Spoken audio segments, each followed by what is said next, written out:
उत्तर प्रदेश के लखनऊ में आयोजित राज्य आपदा प्रबंधन प्राधिकरणों के 2 दिवसीय क्षेत्रीय सम्मेलन का आज समापन हुआ। सम्मेलन के समापन के दिन मुख्य सचिव दुर्गा शंकर मिश्र ने अपने संबोधन में कहा कि ये सम्मेलन आपदा न्यूनीकरण के लिए बहुत ही उपयोगी सिद्ध होगा। उन्होंने कहा कि हम आपदाओं से निपटने के लिए तैयार हैं, परंतु अभी भी काफी कुछ किया जाना आवश्यक है। उन्होंने कहा कि पीएम मोदी के 10 सूत्रीय एजेंडा को आगे बढ़ाते हुए प्रदेश सरकार आपदा प्रबंधन के लिए कार्य कर रही है। सबसे पहले तो मैं धन्यवाद देना चाहूँगा एनडीएमए को कि उनके सौजन्य से ये लगभग 2 दिन की कार्यशाला,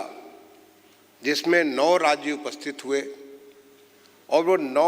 राज्यों के विभिन्न प्रकार के अनुभवों को लेकर के यहाँ पे उपस्थित हुए, उसको सबसे एक दूसरे से चर्चा करके, एक दूसरे से साझा करके एक नया विमर्श उन्होंने खड़ा किया कि आप ये भी एक नई संभावना है किसी भी आपदा से निपटने के लिए, चाहे उसके लिए प्रिकॉशन के लिए कि आप क्या कर सकते हैं, अगर आपदा आ ही जाती है तो उसको आप कैसे हैंडल करेंगे, कैसे रिहेबिलिटेट करेंगे, उसके बारे में एक बहुत अच्छा विमर्श जो मुझे फीडबैक प्रभु नारायण ने मुझे रास्ते में आते समय दिया, तो काफ़ी अच्छा कुछ निष्कर्ष यहाँ पे निकला। और मैं समझता हूँ कि आप सारे के सारे लोग इससे लाभान्वित होकर जब वापस जाएंगे तो एक नई ऊर्जा के साथ, एक नई सोच के साथ, एक नए विमर्श के साथ आप जाएंगे कि हम ये भी कर सकते हैं, क्योंकि उत्तर प्रदेश में ऐसा हो रहा है, वेस्ट बंगाल में ऐसा हो रहा है, पंजाब में ऐसा हो रहा है, तो हमारे यहाँ भी ऐसा हो सकता है। दूसरा, यहाँ पे तमाम सारे एक्सपर्ट्स ने भी आकर के अपनी बहुत सारी बातें रखी, मुझे बताया गया विभिन्न विषयों पे। उन विषयों पे भी जो जानकारी मिली वो सबके लिए एक लाभप्रद है, क्योंकि उसके आधार पर आप और कार्रवाई कर सकते हैं। क्योंकि आपदा जब आती है,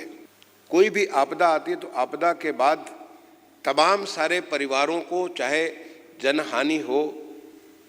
या क्षति हो उसके संपदा में, उसके जो प्रॉपर्टीज़ में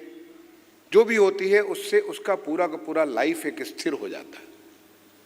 उसके लाइफ को एक नया धारा जो है उसको लेना पड़ता है। और इसका सबसे बड़ा उदाहरण आपने देखा, एक अभी विश्वव्यापी एक विपत्ति आई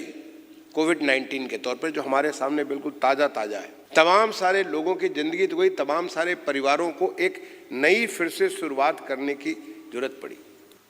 कैसे इस पूरी व्यवस्था को हम ऐसा कर दें कि हम पूरी तरह से इसके लिए कॉन्शियस रहें,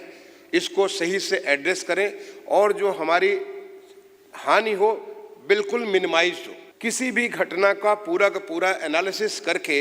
and to end, A to Z analysis करके उससे लर्निंग, चाहे वो हमारे गरीब परिवार को हो, सामान्य परिवार को हो, शहर को, देहात को हो, छोटे हमारे उद्योगों को हो, बड़े बड़े कॉरपोरेशंस को हो, सब जगह क्या उसका असर पड़ा, क्या करें कि भविष्य में, ताकि every incidence is a learning experience. लेकिन माननीय प्रधानमंत्री जी ने इसको जो 10 पॉइंट एजेंडा में डाल करके उसको हमें प्रेरणा दी है कि किस प्रकार से हम उस लर्निंग से हर एक को तैयार कर सकते हैं। मैं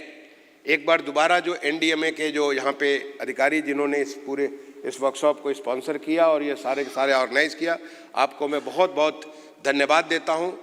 और अधिक खबरों के लिए आप हमारे YouTube चैनल दैनिक इंडिया दर्पण को अभी सब्सक्राइब करें और नोटिफिकेशन के लिए बेल आइकन को प्रेस करना ना भूलें।